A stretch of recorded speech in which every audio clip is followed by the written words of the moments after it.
District Attorney Mike Schmidt only has a few days left to finish up his term before Multnomah County's new DA Nathan Vasquez takes office. Despite that, his office will ask the court Monday for the reconsideration of sentences and convictions for several criminals, some of whom have committed violent crimes, including felony murder, burglary, and assault. If this was something that was so important and so valuable to do, this could have been done years ago. With just days to go before his term as Multnomah County District Attorney ends, Mike Schmidt is asking a judge reconsider sentences and convictions for multiple convicted criminals. Those petitions filed just around a week before their hearings scheduled for Monday, December 30th.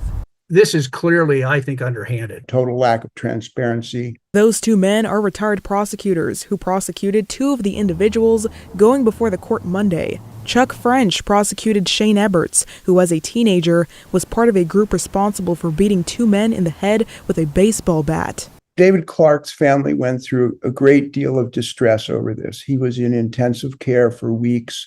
He has permanent brain damage. Eberts served his time and was released in 2003. Now, Schmidt and Eberts ask that his conviction be vacated and replaced with a lesser charge.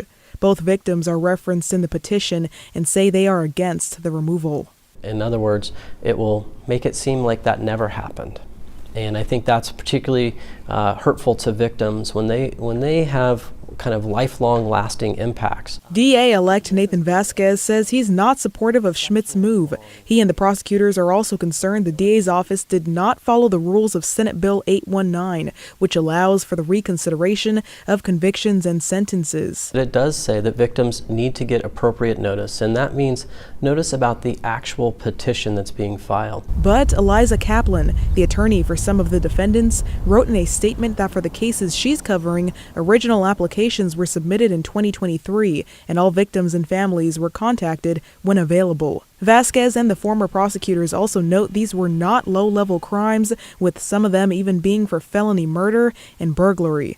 We're talking about home invasion burglaries on the elderly where they were sexually assaulted and beaten, and one was dead. One was killed as part of the burglary. That case refers to Frank Swopes, who burglarized homes with an accomplice, with one ending in the victim's death and another in the assault of an old woman. He's completed his time for the murder, but still has time left for the burglary count.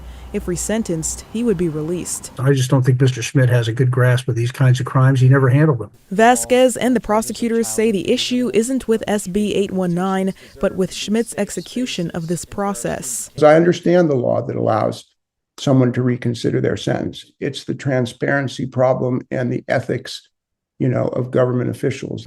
I've reached out to the DA's office multiple times over the last few days to better understand why these petitions were filed so close to the end of his term, but have not heard back. The judge will decide Monday whether to grant these requests or deny them. As for Vasquez, he takes office on January 6th. Celine Stevens, KGW News.